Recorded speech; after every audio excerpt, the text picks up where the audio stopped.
The door to my luxurious beach house swung open, revealing two faces I hadn't seen in 12 years. Eleanor, my daughter, and Gregory, her husband, stood before me with forced smiles and eyes filled with a poorly disguised desperation. Their gazes swept quickly over the interior of my new home. The Italian leather furniture, the 70-inch television, the panoramic ocean view that stretched behind me like a living painting of freedom. "Mom," Eleanor murmured, her voice trembling, "we need to talk to you." For 12 long years, these two human beings had erased me from their lives, as if I had never existed. 12 years without a phone call, without a Christmas invitation, without ever meeting my own grandchildren. And now, after I had bought this multi-million-dollar house in cash, they appeared on my doorstep like ghosts from the past, returning only when they caught the scent of money. I watched them in silence, noting every detail of their worn-out appearance. Gregory tried to peek over my shoulder to see more of the interior of my seaside sanctuary. Eleanor wore a faded green dress that had seen better days, and her synthetic leather shoes showed cracks that spoke of financial hardship. Worry lines marked her forehead like furrows in dry earth, and her hands trembled slightly as she awaited my response. "Talk," I repeated with a calmness that surprised even myself. How interesting. After 12 years of absolute silence, now you want to talk. The color drained from their faces as if they had seen a ghost. Gregory cleared his throat uncomfortably, adjusting the wrinkled shirt he was wearing. It was obvious they had come straight from somewhere things hadn't gone as they'd hoped. Their eyes couldn't hide the desperation that had brought them to my door. During all those years of cruel abandonment, I had survived by selling my homemade pies and desserts at the town's farmers market. Every Sunday, while they were probably enjoying lavish family gatherings at expensive restaurants, I was standing under the relentless sun, smiling at strangers who appreciated my baking more than my own blood. My hands had grown rough from the constant work. My back had stooped from carrying heavy baskets filled with sweet hopes, but my pride never completely broke. The aroma of freshly baked desserts still lived in my most cherished memories. Finely ground cinnamon, pure vanilla extract, toasted coconut, browned to the perfect color. Flavors that once filled my home when Eleanor was little and called me the best cook in the whole wide world. Those golden days seemed to belong to another life, to another woman who naively believed that family love was unconditional and eternal. The transformation had begun gradually after Eleanor met Gregory at that company party where she worked as a secretary.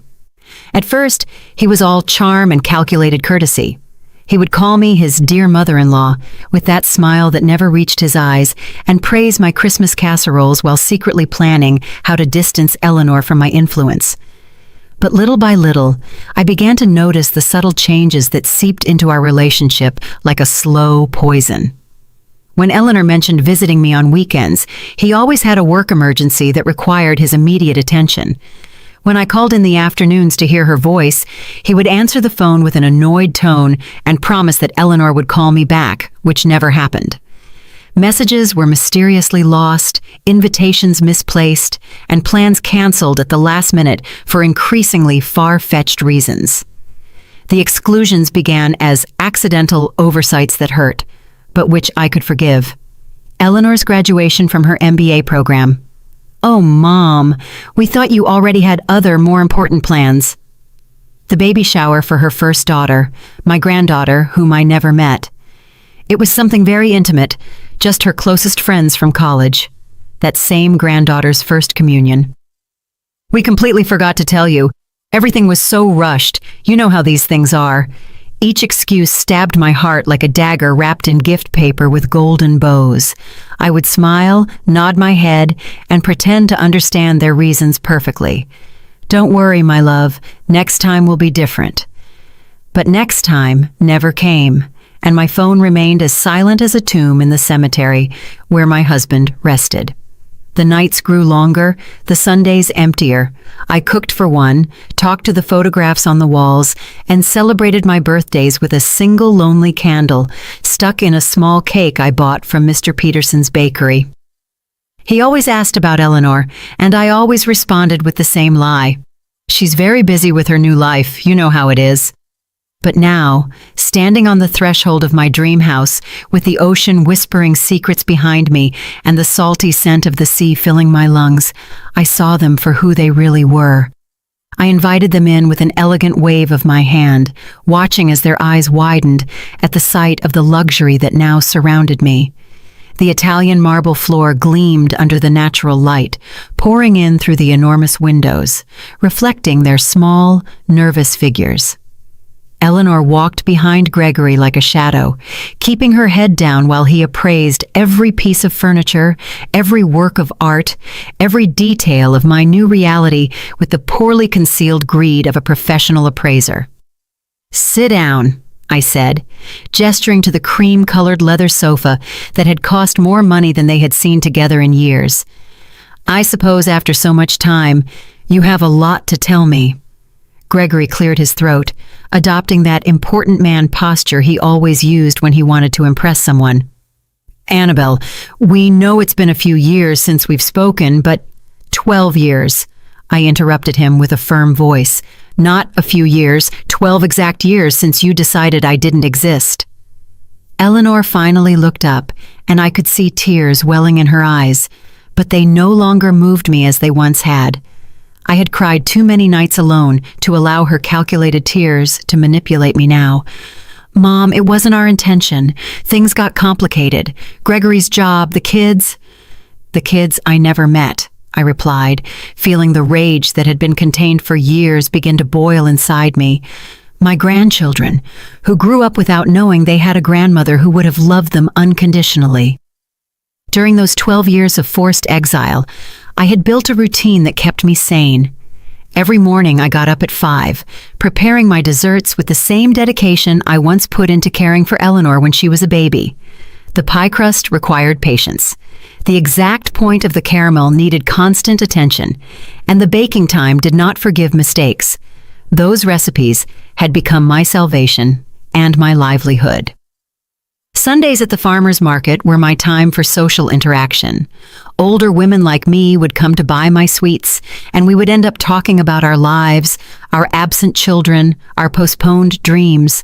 Martha, a 72-year-old widow, became my confidant without either of us planning it. She too had been abandoned by her children after they married. She too knew the pain of being invisible to those who were once the center of your universe.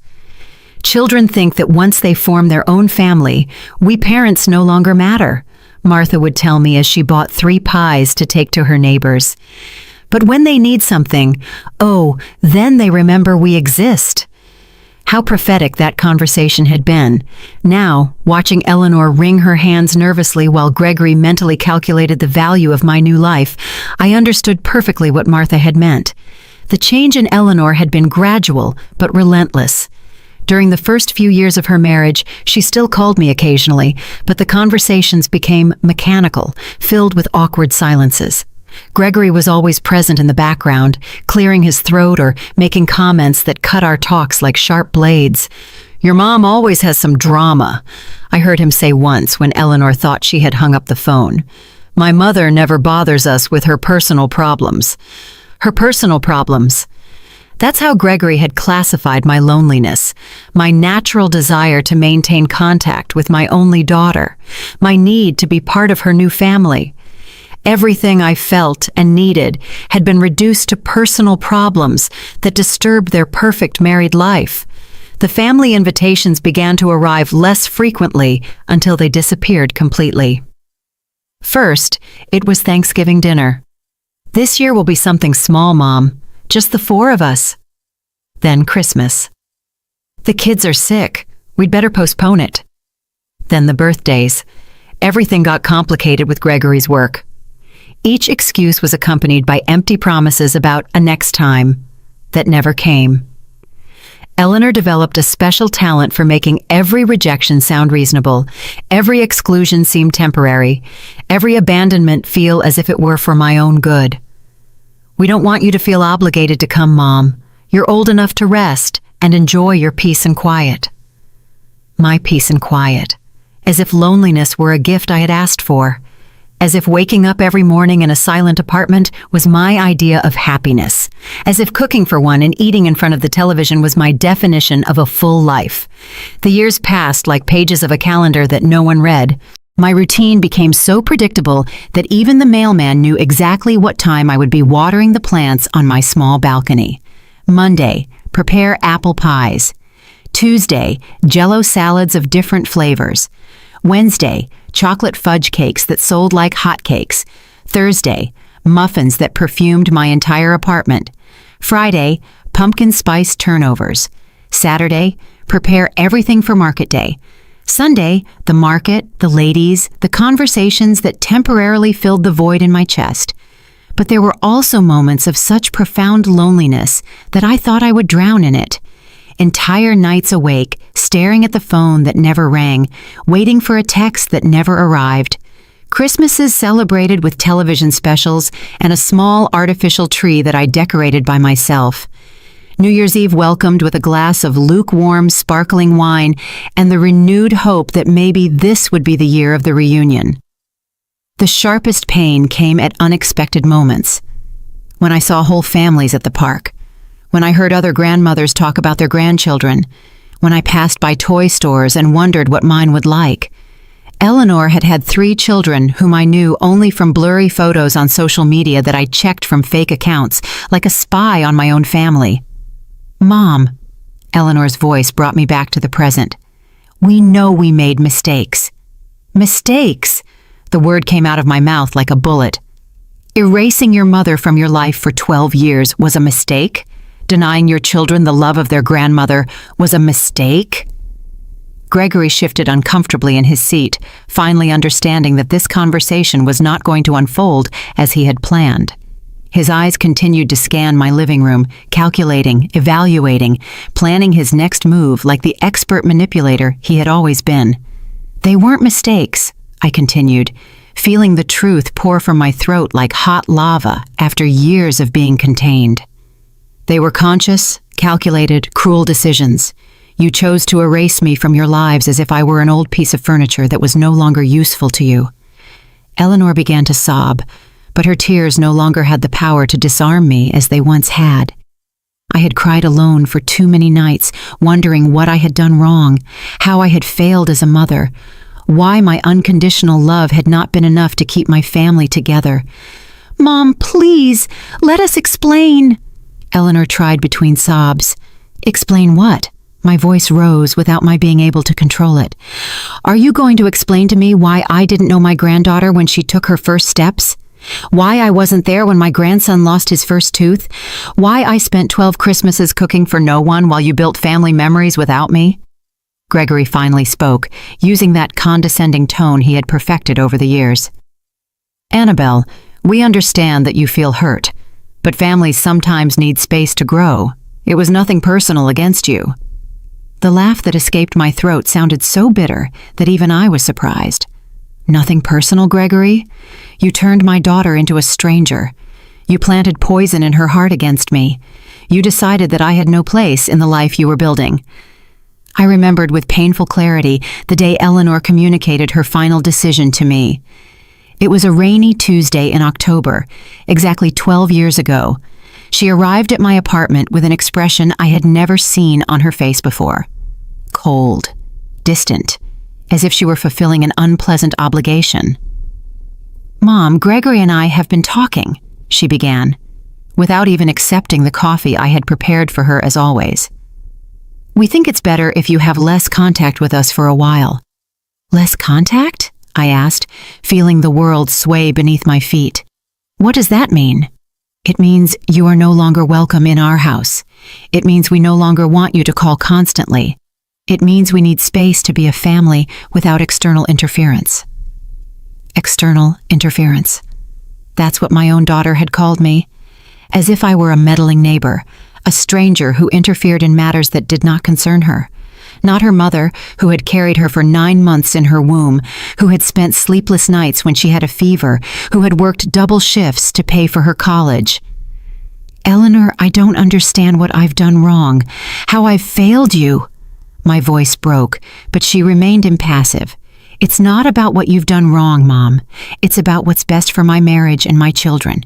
Gregory needs to know that I put our nuclear family first, before anyone else. Anyone else? That's what I was to my daughter. Anyone else. But Eleanor, I'm your mother. I'm your children's grandmother. I'm not a stranger who threatens your marriage. Gregory says that mothers-in-law always cause problems in young marriages. He says it's better to establish clear boundaries from the beginning. Gregory says, Gregory thinks, Gregory needs. At some point, my daughter's voice had become an echo of his. Her thoughts had been replaced by his. Her heart had been reprogrammed to beat to the rhythm he set. And what about what you say, Eleanor? What about what you think? What about your heart? She remained silent for long minutes, and for a moment I thought the daughter I had raised with so much love would return to me. But when she spoke, her voice sounded hollow, rehearsed, as if she were reciting lines from a play. I think Gregory is right. I think it's for the best, for everyone, including you, Mom. You can have your own life without worrying about us. That was the last real conversation we had. After that day, Eleanor became a ghost who occasionally sent me cold, superficial text messages. Hope you're well, Mom. Happy birthday. Happy New Year. Automatic messages, without soul, without love, like the ones a company sends to its customers. The first few months after that breakup were the darkest of my life. I lost weight. I lost sleep. I lost hope. Every morning I woke up hoping it was a nightmare, that Eleanor would call to apologize, that everything would go back to the way it was. But the phone remained silent, and reality grew heavier each day. It was Martha who saved me from sinking completely into depression. She appeared at my door one Sunday morning when I had been in bed for 3 days, without showering, without eating more than saltine crackers and iced tea. Annabelle, get up. You have 2 choices. You can stay here dying in life for a daughter who doesn't deserve you, or you can build a new life that is worthy of you. Her words sounded harsh, but they had the force of truth. That afternoon, she helped me clean my apartment, organize my recipes, and plan my new dessert business. If you're going to suffer, she told me as we beat the first batch of pie filling in months, do it while you're doing something productive. And so my new life began. Slowly, painfully, but with determination. Every pie I sold was a step toward emotional independence.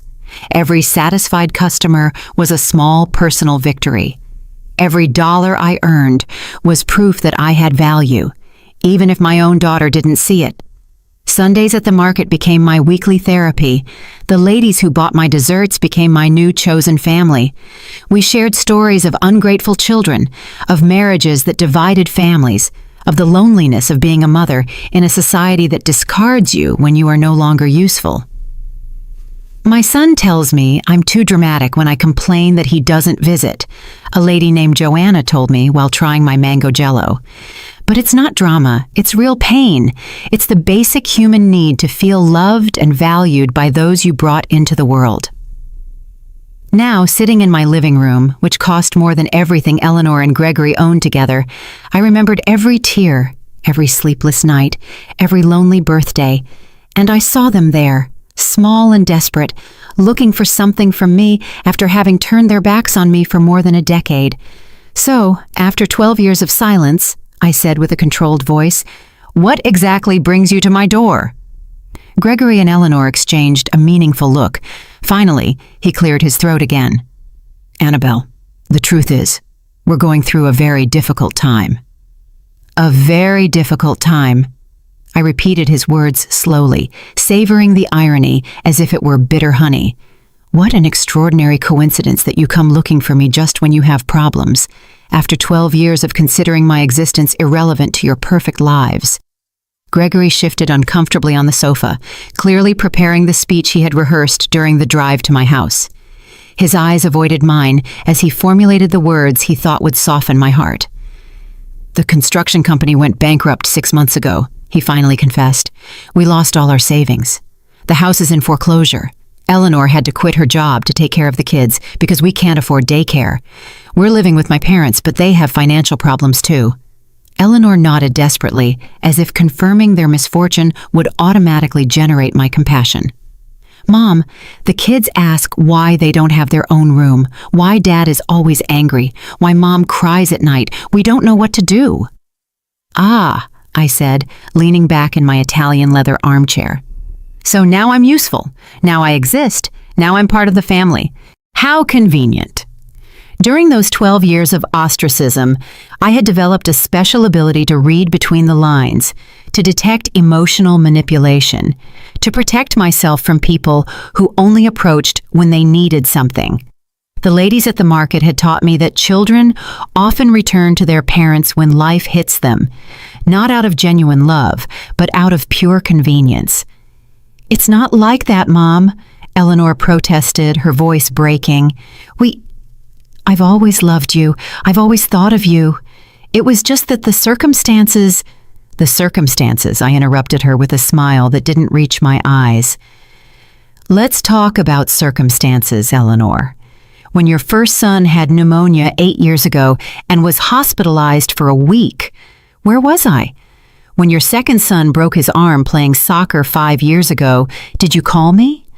When your youngest daughter had problems at school last year, did you think to ask her grandmother for advice? Each question was an arrow aimed at the center of her guilt. Eleanor paled with each one because she knew the answer was the same. She hadn't thought of me at any difficult moment in their lives. Only now, when they needed money, when their world was crumbling financially, had they remembered they had a mother. We knew you had financial problems, Gregory muttered, trying to justify the unjustifiable. We didn't want to be a burden to you when you could barely support yourself selling desserts. The audacity of his comment left me speechless for a moment.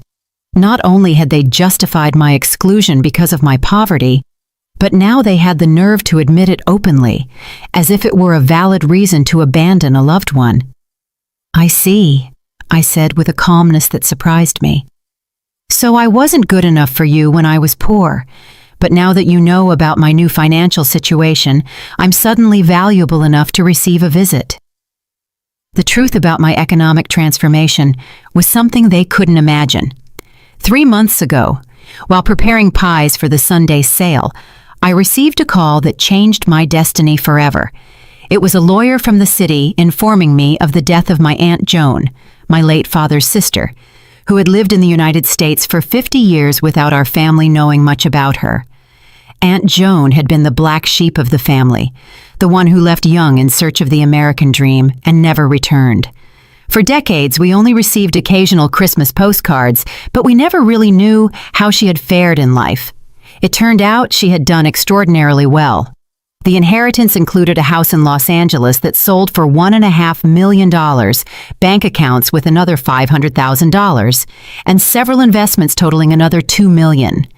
Overnight, I went from counting pennies to buy ingredients for my desserts to having more money than I had ever dreamed of possessing. But the most important thing about that inheritance wasn't the money. It was the letter Aunt Joan had left specifically for me. In that letter, she told me how she had followed my life through social media, how she had seen my loneliness, my family's abandonment, my daily struggle to survive. She explained that she had decided to leave me everything because she recognized in me the same strong woman she had been, someone who had been underestimated and abandoned by her family, but who had never given up. Annabelle, the letter said in the shaky handwriting of a 92-year-old woman, I have seen how your daughter has treated you. I have seen your dignity and loneliness. This money is for you to live your final years as the queen you always were, not as the beggar they wanted you to be. With that inheritance, I bought this house by the sea, a place where I could wake up every morning listening to the waves and breathing fresh air, free from painful memories and toxic people. For the first time in 12 years, I slept in complete peace. Mom, Eleanor tried to approach me, but I raised my hand to stop her. I know we made terrible mistakes. I know we hurt you in unforgivable ways, but we're family. Blood. Blood, I interrupted with a bitter laugh. Eleanor, blood means nothing without respect, without love, without consideration. You turned our family connection into a wet piece of paper that you threw in the trash when it no longer suited you. Gregory leaned forward, adopting a posture of calculated vulnerability that he had probably practiced in front of the mirror. Annabelle, we understand your pain, we understand your anger, but the children are innocent in all of this. They don't deserve to suffer for our mistakes. There it was, the card he had saved for last. The children, my unknown grandchildren, the most powerful emotional manipulation they had in their arsenal. They knew that mentioning the little ones could soften my heart, hardened by years of neglect. The children? I asked, feeling a mixture of pain and rage stir in my chest. The same children who grew up without knowing they had a grandmother who would have loved them unconditionally? The same children who were denied the love, wisdom, and care of their grandmother for all these years? Eleanor began to sob again, but this time her tears seemed genuine, heavy with the weight of real guilt. Mom, we didn't think about the long-term consequences. Gregory said it was better for the marriage, that mothers-in-law always caused problems. Gregory said, I repeated, looking directly at the man who had orchestrated the destruction of my relationship with my daughter. Gregory thought, Gregory decided. And where was your own voice, Eleanor? Where was your own heart? My voice got lost somewhere between the promises of a perfect marriage and the fear of contradicting my husband, Eleanor admitted with an honesty that momentarily disarmed me. But Mom, now I realize everything we lost. The kids ask why they don't have a grandmother because their friends talk about their grandmothers, and they don't know any. Her words were daggers straight to the heart, but I had learned not to let pain cloud my judgment. For 12 years I had fantasized about this moment, Eleanor's return, the acknowledgement of her mistake, the chance to meet my grandchildren. But now that it was happening, I realized it was coming too late and for the wrong reasons. Do you know how many of my grandchildren's birthdays I missed while you were building your perfect family without external interference? I asked, my voice hardening with each word. Do you know how many nights I stayed awake imagining what their voices, their laughs, their personalities would be like? Do you know how many toys I bought and stored in a box, waiting for a day that never came? Gregory shifted nervously, clearly uncomfortable with the direction the conversation was taking. His plan of emotional softening wasn't working as he had hoped, and I could see him mentally calculating his next manipulative move. Annabelle, we understand you're hurt, he intervened with that condescending voice he had perfected over the years. But now we can change all that. The children can meet you, they can spend time with you. We can be a family again. A family, I repeated, savoring the irony of his words.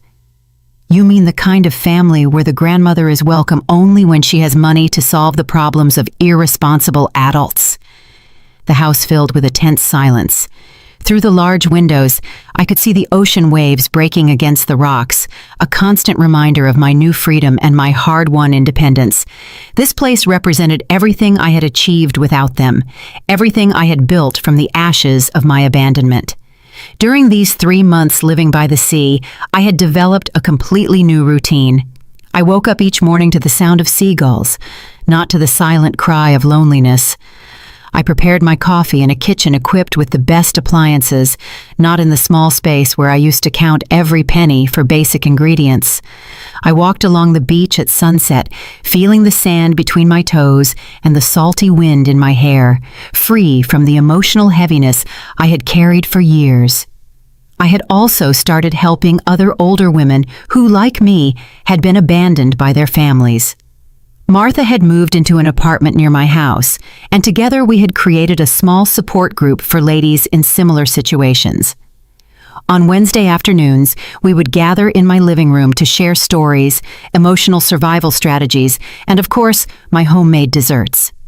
Freedom, Martha had told me during one of those meetings, is realizing that you don't need the approval of those who hurt you to be happy.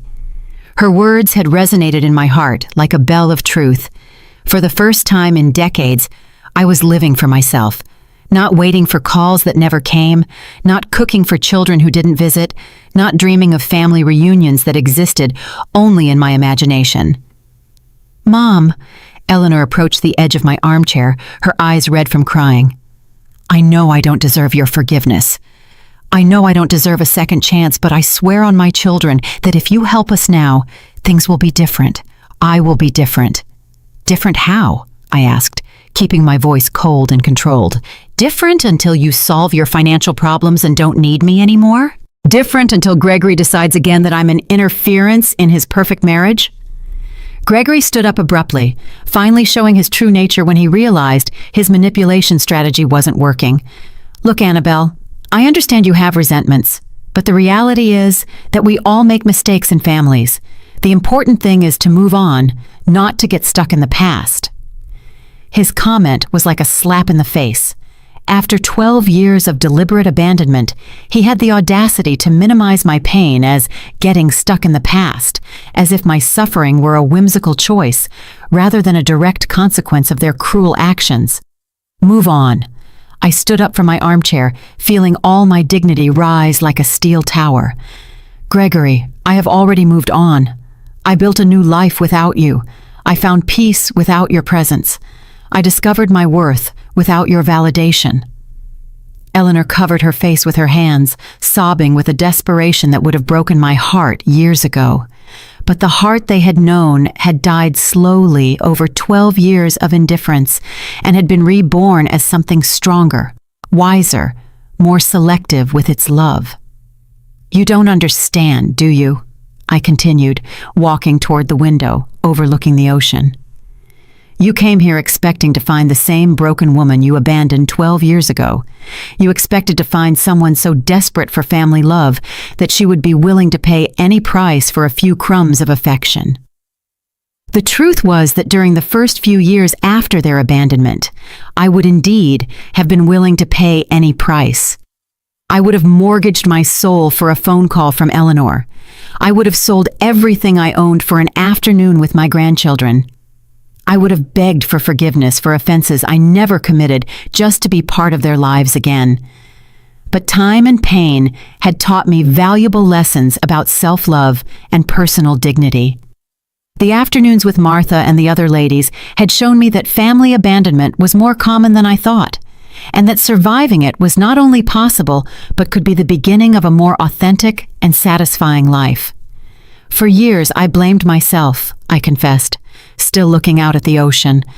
I thought I had failed as a mother, that I had been too meddlesome, too present, too loving. I tortured myself looking for the exact moment I lost my daughter. I turned to face them directly, and I could see how my words were affecting them in different ways. Eleanor seemed genuinely devastated, as if she were finally understanding the magnitude of the damage they had caused. Gregory, on the other hand, showed signs of impatience and frustration, clearly calculating whether it was worth continuing with this strategy or if he should try a different approach. "But eventually I understood the truth," I continued. "I didn't lose my daughter because of something I did wrong.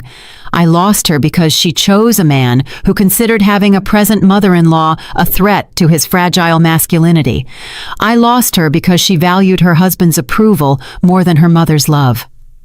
Eleanor stood up, swaying as if my words were physical blows. "Mom, it's not like that. I never stopped loving you. I just got confused. Gregory made me believe it was for the best for everyone." "Gregory manipulated you," I corrected her, "but you allowed him to do it. You chose to believe his lies because they were more comfortable than defending your mother. You preferred the artificial peace of a controlling marriage over the discomfort of setting healthy boundaries with your husband." The silence that followed my words was deafening. I could hear the ticking of the wall clock, the distant sound of the waves, Eleanor's agitated breathing. Gregory had adopted that rigid posture he used when he felt cornered, preparing to counterattack or to retreat strategically. "So what do you want from us?" Gregory finally asked, abandoning any pretense of remorse or vulnerability. "Do you want us to grovel? Do you want to humiliate us as revenge for the past?" His question revealed exactly what I had expected. For him, it wasn't about repairing emotional damage or rebuilding family relationships. It was a transaction, a negotiation, where he expected to pay the minimum price necessary to obtain the maximum financial benefit. "I don't want your humiliation, Gregory," I replied with a serenity that surprised me. "What I want is something you probably can't give: genuine respect, unconditional love, and the acknowledgement that you spent 12 years treating me like I was garbage." Eleanor rose from the sofa with trembling movements, approaching me with her hands extended as if she wanted to touch me, but didn't dare. "Mom, I can give you that. I do recognize all the harm we did to you. I've spent these last few months awake at night, remembering every cruel moment, every call I didn't return, every invitation I never sent." "These last few months," I interrupted, noticing the specificity of her confession. "What happened exactly 3 months ago that made you remember you had an abandoned mother?" The color drained from her face, as if she had been caught in a lie. Gregory shot her a warning look, but it was too late. I had detected the inconsistency in her story of spontaneous repentance. We, Eleanor stammered, desperately searching for the right words. "You found out about my inheritance," I completed the sentence for her, feeling all the pieces of the puzzle fall perfectly into place. "Someone told you about my new house, about my new financial situation. That's why you're here. Not for love, not for genuine remorse, but because you discovered that the mother you abandoned now has money." Gregory tried to take control of the situation again, but his mask of vulnerability had cracked completely. "Annabelle, that's not true. Of course we heard about your good fortune, and we're glad to know you're well, but we came—" "Why did you come? Because you're broke," I interrupted with a coldness that cut like a blade. "You came because you desperately need money, and I am your last resort. You came because you calculated that 12 years of abandonment could be forgiven with a few well-acted tears and empty promises of reconciliation." The truth about how they had found out about my new situation had come to me the week before through Martha. Her niece worked at the bank where my inheritance transfer had been handled and had overheard conversations about the lady who sold pies and now had millions of dollars. Gossip travels fast in small towns, especially when it involves such dramatic economic transformations. "It was Mr. Peterson from the bakery who told half the town," Martha had explained during one of our coffee afternoons. "He says Eleanor and Gregory have been asking around about you, wanting to know if it's true you got rich overnight." That information had been like a vaccine against any romantic hope I might have harbored for a genuine reunion. When I saw them appear at my door, I already knew exactly why they were there and what they wanted from me. "Mom, yes, we found out about your inheritance," Eleanor finally admitted, tears streaming down her cheeks. "But that doesn't mean we're here just for the money. We're here because we realized we made the biggest mistake of our lives." "You realize now?" I asked, walking to the kitchen and pouring myself a glass of cool water. "You didn't realize during the 12 years I spent crying over your absence? You didn't realize when I spent 3 consecutive Christmases in the hospital with pneumonia because loneliness had weakened my immune system? You didn't realize when I had to sell my wedding jewelry to pay for medication?" Each revelation was a bomb that exploded in the tense silence of my living room. Eleanor knew nothing about my illnesses, my financial crises. The nights I had considered it would be easier to simply not wake up the next day. To her, I had existed in a time bubble, frozen at the moment of her departure, patiently awaiting her eventual return. "We didn't know," Eleanor murmured, but her excuse sounded hollow even to herself. "You didn't know because you never asked," I corrected her. "For 12 years you could have picked up the phone just once to find out how your mother was. You could have sent a text message asking if I needed anything. You could have stopped by my apartment to check if I was still alive." Gregory stood up abruptly, clearly frustrated that his plan of emotional manipulation was not yielding the expected results. "All right, Annabelle, we get it, you're angry. But we're here now. We're here asking for forgiveness, wanting to fix things. Doesn't that count for something?" His question revealed the depth of his misunderstanding of the damage they had caused. For him, forgiveness was something that could be obtained by simply showing up and apologizing, as if 12 years of emotional abandonment could be erased with one uncomfortable conversation. What counts, Gregory, is the moment you decided to come. You didn't come when I needed you. You came when you need me. I walked over to the window overlooking the backyard, where I had planted red roses that were blooming beautifully under the coastal sun. Those roses represented my rebirth, my ability to create beauty even after being cruelly pruned by those who were supposed to care for me. For all these years, I continued without turning to look at them, I developed a very simple philosophy about human relationships. People show you who they really are through their actions, not their words. You showed me that I had no value in your lives when things were going well. Eleanor came up behind me, and I could feel her trembling presence near my shoulder. Mom, we were young, stupid, influenced by wrong ideas about marriage and family, but we've grown up, we've matured. You've gone broke, I corrected her without turning around. You haven't matured, you've gone broke, and now that you need financial help, you suddenly remember you have a mother. The silence that followed was broken by the sound of my phone. It was Martha, probably calling for our weekly gardening session.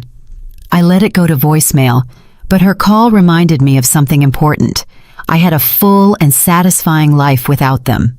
I had genuine friendships, purpose, peace of mind. I didn't need validation from people who had treated me like a disposable object. Do you know what the most painful moment of all these years was? I asked, finally turning to face them. It wasn't when you stopped inviting me to celebrations. It wasn't when you stopped calling.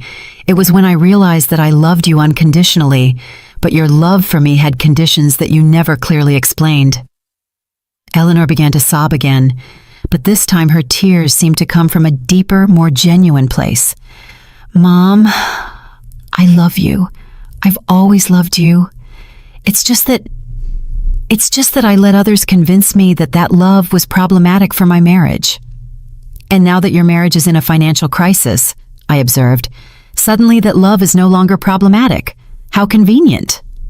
Gregory had remained silent for the last few minutes, but I could see his mind working, calculating, evaluating, looking for a new angle of attack. He finally spoke, adopting a different tone, more direct and less manipulative. Look, Annabelle, let's be honest here. We need financial help. You have money. We're family, even if we've had problems in the past. Isn't it natural for family to help each other in difficult times? His brutal honesty was almost refreshing after so much poorly acted emotional manipulation. At least now we were speaking clearly about what they really wanted from me. It's interesting that you mention the concept of family helping each other, I replied with a smile that was anything but warm. Where was that family philosophy when I was working 14-hour days selling desserts to survive? Where was that family solidarity when I had to choose between buying medicine or food? Do you know what's the most pathetic thing about all this? I continued, feeling years of contained pain transform into a crystalline clarity that cut like a scalpel. That if you had come a year ago, when I was still living in that tiny apartment, when I was still counting coins to buy ingredients, I probably would have welcomed you with open arms. I would have cried with joy. I would have forgiven everything without conditions. I would have cooked for you until I dropped from exhaustion. Eleanor covered her face with her hands, her sobs now accompanied by a body tremor that showed the magnitude of her desperation. Gregory, on the other hand, had adopted a more tense posture, like a cornered animal evaluating its escape options. But the money gave me something I never had during those 12 years of abandonment, I went on, walking slowly through my living room like a judge delivering a sentence. It gave me perspective. It gave me the freedom to choose who deserves to be in my life and who doesn't. It gave me the power to say no without fear of the consequences. During my first few weeks living in this house, I had spent many hours reflecting on this exact possibility. What would I do if Eleanor and Gregory appeared at my door? How would I react? Would I be able to maintain my dignity, or would I crumble at the first opportunity to get my daughter back? Martha had been my counselor during those deep reflections. "Money doesn't change who you are on the inside," she had told me as we drank tea on my new terrace, "but it does change how others see you and how you see yourself. The question is, are you going to use that new perspective to be wiser or to make the same emotional mistakes of the past?" Her words had been prophetic. Now, facing the exact scenario we had discussed, I realized that the money had indeed changed me, but not in the way Eleanor and Gregory expected. It hadn't made me more generous with those who had hurt me. It had made me more selective with who deserved my time and my emotional energy. "Mom," Eleanor tried to approach me again, "I understand your anger. I understand your pain. But don't you think everyone deserves a second chance? Don't you think family love can overcome any past mistake?" "A second chance," I repeated, savoring the irony of her words. "Eleanor, you had thousands of opportunities over 12 years to rectify your mistake. Every day you woke up was an opportunity to call your mother. Every birthday, every Christmas, every Mother's Day was an opportunity to remember that you had a family that loved you unconditionally." Gregory shifted restlessly, clearly calculating whether he should intervene or let Eleanor continue with her strategy of emotional appeal. His eyes continued to scan my house, evaluating, calculating, probably estimating how much money he might need to solve his problems, and how much they could ask me for without seeming too greedy. "The difference between a second chance and a 100th chance," I continued, "is that second chances are given out of love. 100th chances are given out of desperation. You are not here for love, you are here for financial desperation." Eleanor slumped onto the sofa as if my words had been physical blows. "You're right," she murmured in a broken voice. "You're absolutely right. We are terrible hypocrites. We are selfish. We are everything you say we are." Her admission of guilt might have been moving if it hadn't been accompanied by the obvious expectation that acknowledging her mistakes would automatically result in my forgiveness and, more importantly, my financial help. "Acknowledging your mistakes is only the first step, Eleanor," I explained with the patience of a teacher explaining basic concepts to a slow student. "The second step is accepting the consequences of those mistakes. And the consequences of abandoning your mother for 12 years don't disappear just because you need money now." I went to the kitchen and started making coffee, not because I wanted to prolong this visit, but because I needed a moment to process the surrealism of the situation. After so many years dreaming of this reunion, the reality was much colder and more calculated than I had imagined. While the coffee was brewing, I could hear urgent whispers between Eleanor and Gregory in the living room. I couldn't make out the exact words, but the tone was clearly one of strategy and negotiation. They were recalibrating their approach, looking for new angles of manipulation. I returned with a tray containing a single cup of coffee. I sat in my favorite armchair and drank slowly, observing them like a scientist studying specimens in a laboratory. "Aren't you going to offer us coffee?" Gregory asked, clearly irritated by my lack of traditional hospitality. "No," I replied simply. "This is not a social visit. This is a negotiation. And in negotiations, hospitality implies equal positions. We are not in equal positions." Eleanor seemed genuinely hurt by my coldness, but Gregory showed an expression of reluctant respect, as if he were finally understanding that the woman in front of him was not the same one they had abandoned 12 years ago. "All right," Gregory said, adopting a more direct tone. "Let's talk clearly. We need $100,000 to save the house and start over. We know you have money. We know we're family. What do you need to hear to help us?" His question was so transactional, so devoid of genuine emotion, that it almost made me laugh. He had reduced 12 years of family abandonment to a simple business negotiation. What magic words did he need to say to access my money? "What I need to hear," I replied after a long sip of coffee, "is the truth about why you really excluded me from your lives. Not sugar-coated versions about youthful mistakes or external influences. The real truth." Eleanor and Gregory exchanged significant glances. It was clear they had prepared several versions of their story, but none had included the brutal honesty I was demanding. "The truth," Eleanor murmured, "is that Gregory convinced me that you were problematic for our marriage." "Problematic how?" I pressed, not allowing her to hide behind euphemisms.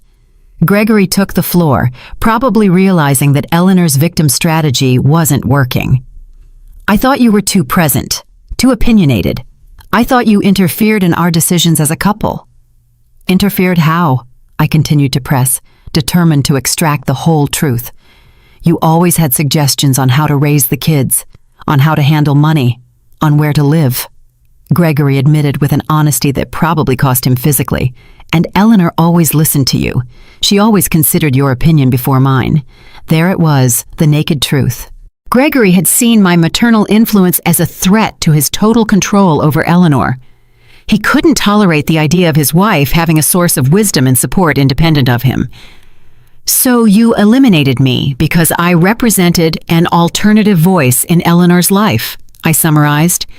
"You eliminated me because my unconditional love for my daughter threatened your need to be her sole source of validation and direction." The silence confirmed my analysis. Eleanor finally lifted her head. Her eyes reddened, but with an expression of belated understanding. "Mom, now I understand that Gregory is wrong. I understand that I need your voice in my life. I understand that I made the biggest mistake of my existence by choosing to please him over honoring our relationship." Her words sounded genuine, but they came 12 years too late and in the wrong context. It was easy to recognize mistakes when the consequences of those mistakes were destroying you financially. "You understand now that you need my voice in your life." I repeated her words slowly. "But you specifically need my voice to say yes to a loan of $100,000. Eleanor flinched at the surgical precision of my observation. Gregory, on the contrary, seemed irritated by my refusal to accept the narrative of repentance they had so carefully constructed. "Annabelle, enough with the psychological games," he finally exploded, showing his true personality for the first time that afternoon. "We get it, you're angry. We get it, we made mistakes. But we're here now, asking for help, willing to make amends. What more do you want?" His outburst was exactly what I had been waiting for.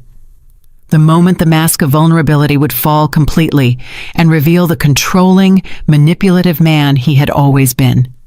The same man who had convinced Eleanor that a mother's love was a threat to her marriage. "What I want, Gregory, is something you will never be able to give me," I replied with a calm that contrasted dramatically with his agitation. "I want 12 years of my life back. I want to have known my grandchildren since they were babies. I want to have been present for their first steps, their first words, their first days of school." I got up from my armchair and walked to a bookshelf where I kept the few family photographs I had saved from my previous life. I took one in particular, Eleanor, at 5 years old, smiling with no front teeth, hugging my leg with pure adoration in her eyes. "This little girl loved me unconditionally," I said, showing them the photograph. "This little girl called me her best friend, her hero, her favorite person in the whole world. What happened to this little girl, Eleanor?" Eleanor looked at the photograph with an expression of such intense pain that for a moment I thought she would faint. That little girl grew up and became a weak woman who allowed an insecure man to destroy the most valuable thing she had in her life. Her answer surprised me with its brutal honesty. It was the first time all afternoon that she had shown a real understanding of the magnitude of what she had lost, not just what she needed to recover to solve her current problems. "Exactly," I confirmed, returning the photograph to its place. "And now that weak woman comes looking for the mother she abandoned, not because she has found her strength and her independent voice, but because she needs money." Gregory stood up abruptly, clearly frustrated with the direction of the conversation. "You know what, Annabelle? Maybe you were right from the beginning. Maybe you are too dramatic, too complicated. Maybe it was for the best that we got away from all this emotional drama." His words were like an unexpected gift. After hours of careful manipulation, he had finally shown his true nature, confirming everything I had suspected about him for years. "There he is," I said, smiling genuinely for the first time all afternoon. There is the real man, the man who convinced Eleanor that maternal love was emotional drama, the man who couldn't tolerate his wife having an independent source of support. Eleanor looked at Gregory with a growing expression of horror, as if she were finally seeing something that had been in front of her for years, but that she had refused to acknowledge. "Gregory," she murmured in a trembling voice, "do you really think my mom is being dramatic for being hurt after we abandoned her for 12 years? "Eleanor, don't let her manipulate you again," Gregory replied, adopting that paternalistic tone he had probably used to control her throughout their relationship. "She's playing with your emotions to make you feel guilty." "No," Eleanor said, with a firmness she hadn't shown all afternoon. "She's not playing with my emotions. She's expressing the legitimate pain that we caused her. She's being honest about the consequences of our terrible actions." I watched this exchange with the interest of a spectator watching a play I knew by heart. It was fascinating to see how financial desperation had begun to crack the power dynamic that Gregory had so carefully built over the years. "Eleanor," I said softly, "do you realize that even now, in this moment of crisis, your husband is more concerned with controlling your reaction than with repairing the damage they did to me?" Eleanor turned to look at Gregory with new eyes, as if she were seeing a stranger. "You're right," she murmured. "Even now, he's more concerned with being right than with doing the right thing." "Eleanor, don't get confused," Gregory insisted, but his voice had lost the confident authority it had maintained for years. "We need to focus on solving our problems, not on relitigating the past." "Our problems," I repeated, noting the specific choice of words. "Gregory, your financial problems are not my problems. Your bankruptcy is not my responsibility. Your inability to maintain a successful business is not something I should solve." The room filled with a tense silence as my words settled into the reality of the situation. Eleanor seemed to be experiencing a sort of belated awakening, while Gregory clearly struggled between different manipulation strategies. "Besides," I continued, "even if I decided to help you financially, what guarantee would I have that you wouldn't disappear from my life again once your problems are solved?" Eleanor opened her mouth to protest, but closed it when she realized she had no convincing answer. The truth was, there was no guarantee, and everyone in that room knew it. "During these 3 months living here," I continued, "I have developed a beautiful and peaceful routine. I wake up when I want. I eat what I please. I watch the sunsets from my terrace. I read books I always wanted to read. I help other women who have gone through experiences similar to mine." I approached the window again, watching the waves that broke rhythmically against the rocks. "I have discovered that peace of mind is priceless. I have learned that chosen solitude is infinitely superior to toxic company." "Mom," Eleanor came up from behind, her voice barely a whisper. "What do I have to do to earn your forgiveness? What do I have to do to win back your love?" I turned to face her, seeing in her eyes a desperation that went beyond the financial crisis. For the first time, she seemed to be understanding that she had lost something much more valuable than money or property. "Eleanor," I said with a deep sadness I hadn't expected to feel, "my forgiveness is not for sale, and my love was never lost. The problem is that you turned our relationship into a business transaction the day you decided I was only valuable when I was useful to you." Gregory, seeing that he was losing control of the situation, tried one last desperate approach. "Annabelle, if you don't help us, the children are going to suffer. They're going to lose their home. They're going to have to change schools. They're going to live in poverty.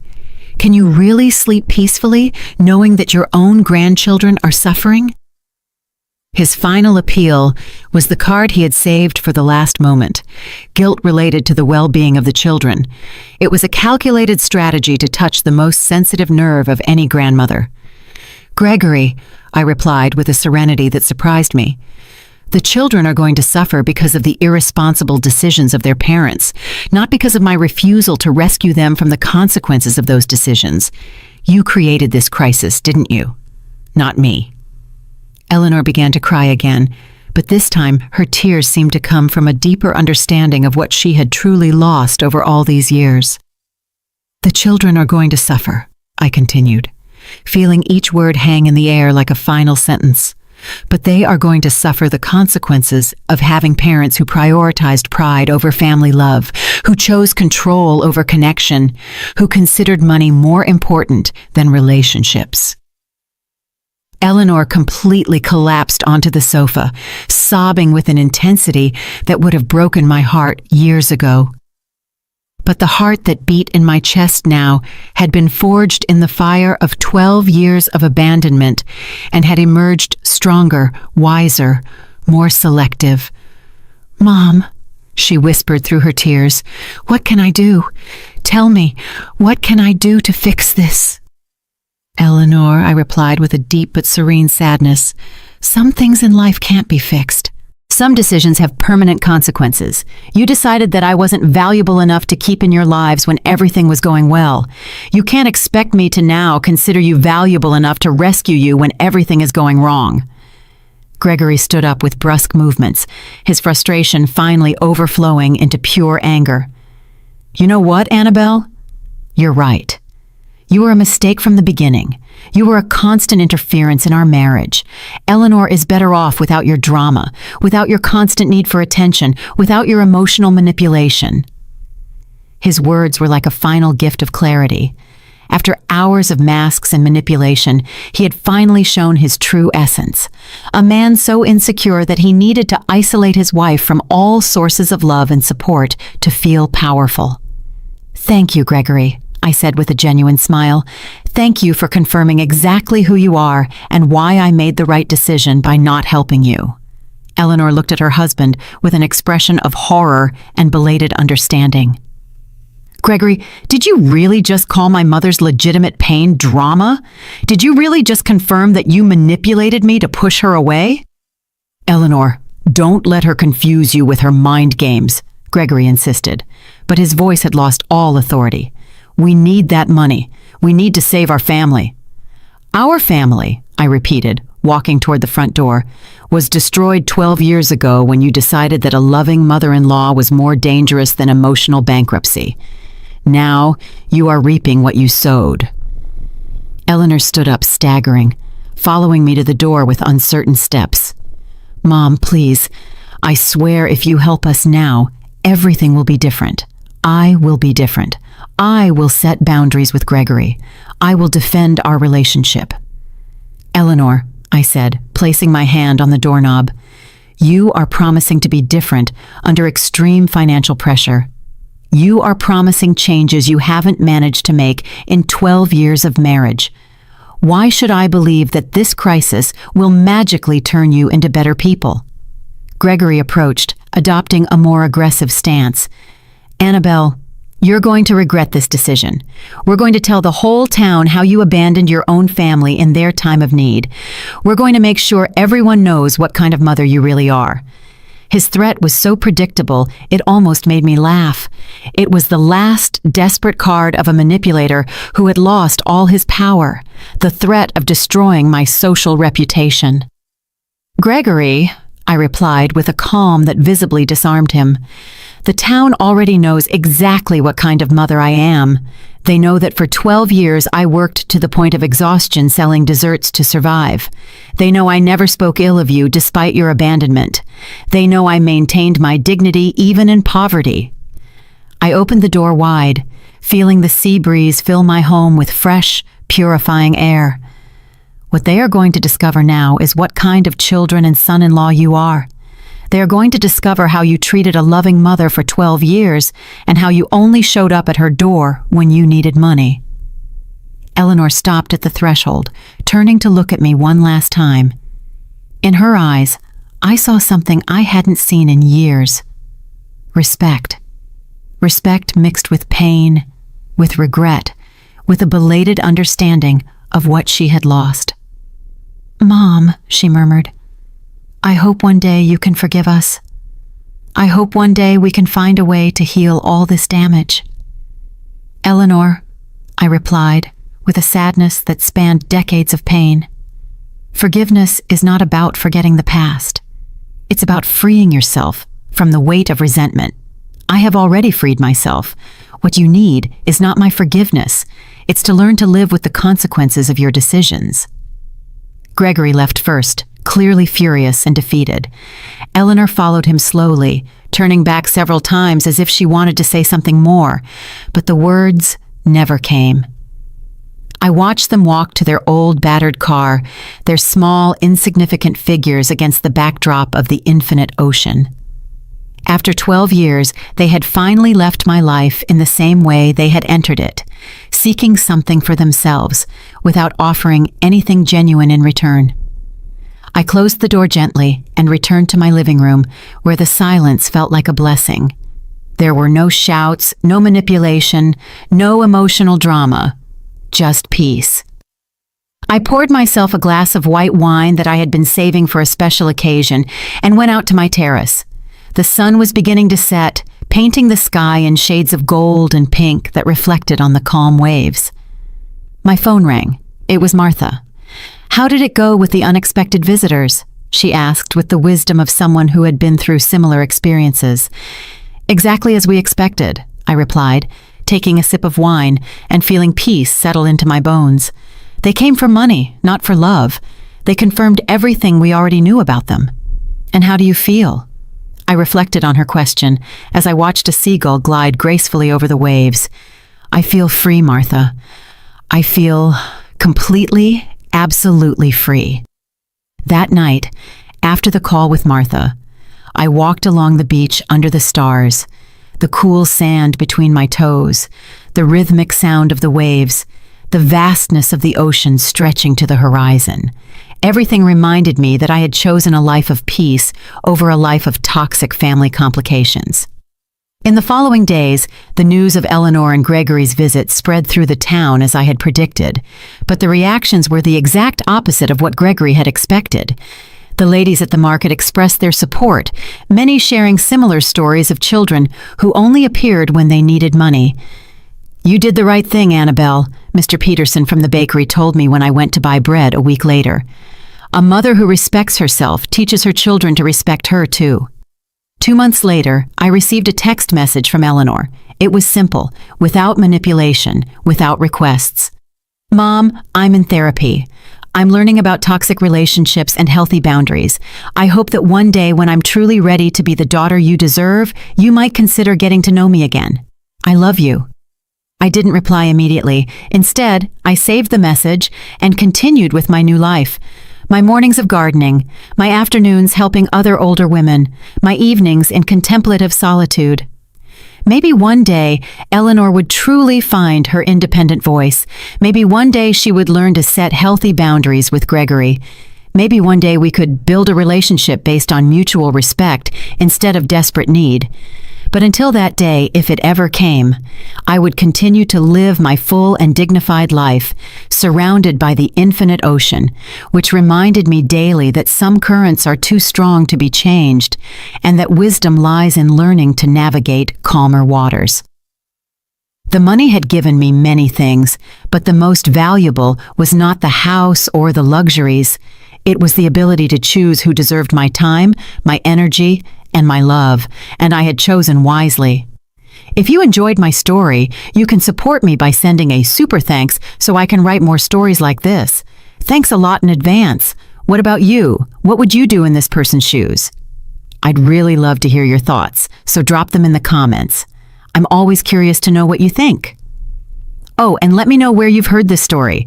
If you want to hear more life stories like this, like the video and subscribe to my channel. There are many more waiting for you. Big hugs and see you next time.